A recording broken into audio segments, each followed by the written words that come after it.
Hello दोस्तों, welcome to our channel SMKK।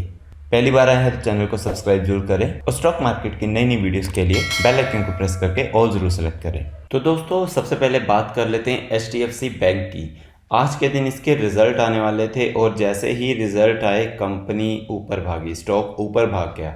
तो इसका मतलब कि रिजल्ट्स तो अच्छे आए होंगे। तो बिना टाइम वेस्ट किए हम सीधा रिजल्ट्स पे चल लेते हैं। तो अगर रिजल्ट देखा जाए तो देखिए, कंसोलिडेटेड फाइनेंशियल रिजल्ट डेट देखी जाए तो 30 जून, 31/3 और 30 जून। तो दोस्तों, quarter on quarter and year on year दोनों कंपेयर हो जाएंगे। और ये फिगर्स किस में है? इन लैक्स में। तो बैंकिंग फिगर्स है, बहुत ही बड़ी होती हैं। तो दोस्तों, हम रीड कर लेते हैं टोटल इनकम। सबसे पहले जो इस क्वार्टर में है कितनी है? 61,02,129। जो पिछले क्वार्टर में कितनी थी? 57,15,884। और पिछले साल कितनी थी? 44,20,232। तो दोस्तों, टोटल इनकम तो इंक्रीज हुई है ईयर ऑन ईयर भी एंड क्वार्टर ऑन क्वार्टर भी। उसके साथ ही एक्सपेंडिचर जो है वो हम देख लेते हैं। एक्सपेंडिचर कितने हुए हैं? 41,13,247। जो पिछले क्वार्टर में थे 37,19,706 और पिछले साल थे 27,71,334। तो दोस्तों, एक्सपेंडिचर भी इंक्रीज हुए हैं क्योंकि इनके बिना तो काम होता नहीं है। तो आखिर में क्या चलता है कि नेट प्रॉफिट कितना है? तो हम सीधा नेट प्रॉफिट पे चले जाते हैं। प्रॉफिट बिफोर टैक्स भी छोड़ दो, जो ऑपरेटिंग प्रॉफिट है, टैक्स एक्सपेंस आ जाते हैं। उसके बाद आता है नेट प्रॉफिट। तो हम नेट प्रॉफिट देख लेते हैं, जो कि है 12,24,325। जो पिछले क्वार्टर में था 12,63,401 और पिछले साल था 9,61,667। तो दोस्तों, क्वार्टर ऑन क्वार्टर देखा जाए तो थोड़ी सी डिप है नेट प्रॉफिट में, लेकिन ईयर ऑन ईयर अच्छी खासी इंक्रीमेंट हुआ है नेट प्रॉफिट में। तो दोस्तों, क्या ये रिजल्ट अच्छा है या बुरा है? तो आपने रिएक्शन तो देख ही लिया, क्योंकि यहाँ आसपास कोई 12:45 पे या 12 बजे के आसपास जो कि है रिजल्ट आया था और उसके बाद से शेयर ऊपर ही गया है। तो इसका मतलब यही कह सकते हैं कि मार्केट को नंबर्स अच्छे लगे हैं। और वैसे भी अभी HDFC बैंक एंड HDFC मर्ज हो चुके हैं, तो इसके नंबर अगर नेक्स्ट क्वार्टर में देखा जाए तो और भी ज़्यादा बड़े आने की उम्मीद है। लेकिन फिलहाल तो HDFC के अच्छे दिन चल रहे हैं। HDFC काफ़ी भाग रहा है। अगर हम मैक्सिमम में एक साल की परफॉर्मेंस भी देखें तो 24% भाग चुका है। तो दोस्तों, अच्छा खासा रन कर रहा है HDFC बैंक और लॉन्ग टर्म के लिए वैसे भी अच्छा है ये। तो नेक्स्ट हम बात कर लेते हैं एक और स्टॉक की जिसका रिजल्ट आने वाला था आज। वो कौन सा है? LTI माइंट्री। आज के दिन 92% की तेज़ी और रिजल्ट आने के बाद थोड़ा सा प्रॉफिट बुकिंग हुई इसमें। तो बिना टाइम वेस्ट किए सीधा रिजल्ट पे चल लेते हैं। और ये हमारे सामने एक consolidated financial result rupees in millions में है and June, March, June, year on year and quarter on quarter दोनों का हमें पता चल जाएगा।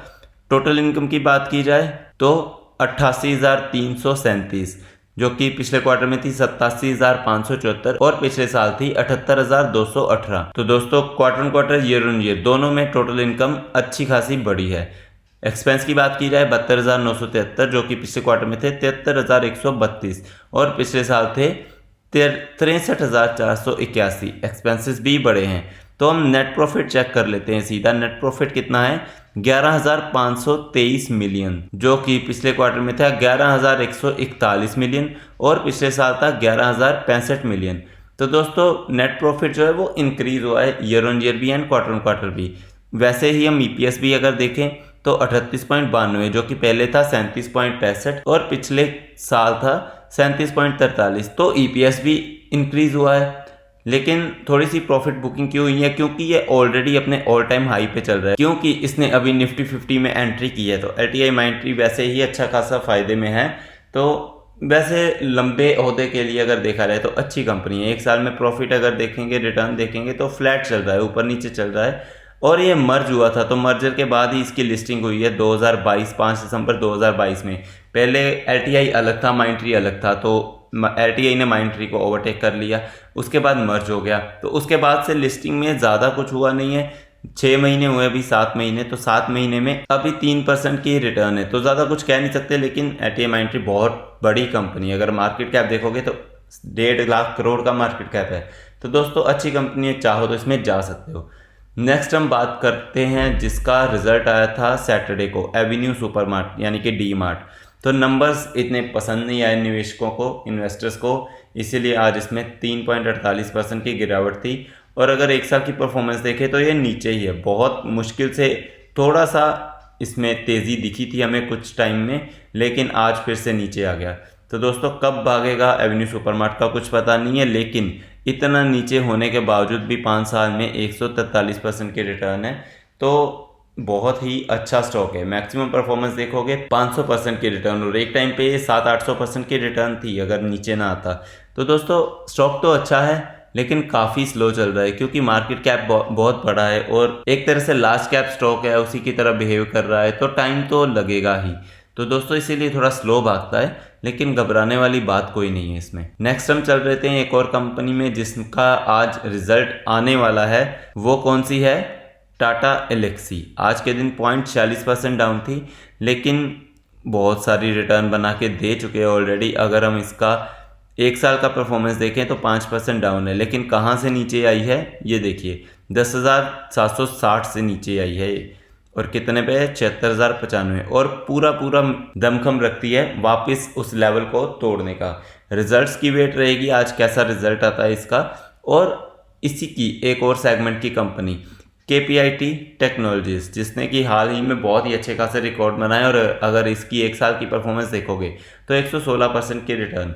और ये सेम सेगमेंट में आते हैं, जिस सेगमेंट में टाटा एलेक्सी है उसी सेगमेंट में KPIT टेक भी आता है। तो दोस्तों जैसे TCS का होता है ना कि अगर नंबर अच्छे आ जाते हैं तो पूरा IT सेक्टर भागता है, वैसे ही टाटा एलेक्सी का होगा, अगर नंबर अच्छे आएंगे तो उसका इम्पैक्ट KPIT टेक्नोलॉजीज पे भी बहुत पड़ेगा। तो उम्मीद की जाएगी कि ये भी अच्छा करेगा। वैसे आज के दिन भी इसने अच्छा किया है, 2.53% की रिटर्न है। तो दोस्तों आज शाम को देखते हैं, 7 बजे का टाइम है टाटा एलेक्सी के रिजल्ट्स आने का। जैसे ही रिजल्ट आते हैं हम ज़रूर इसकी वीडियो बनाएंगे और फिर देखते हैं कि कल कैसा भागता है ये टाटा एलेक्सी। तो दोस्तों मैं उम्मीद करता हूँ आपको ये वीडियो पसंद आई होगी। ऐसे ही स्टॉक मार्केट की जेन्युइन वीडियोस के लिए चैनल को सब्सक्राइब करें और बेल आइकन को प्रेस करके ऑल ज़रूर सेलेक्ट करें।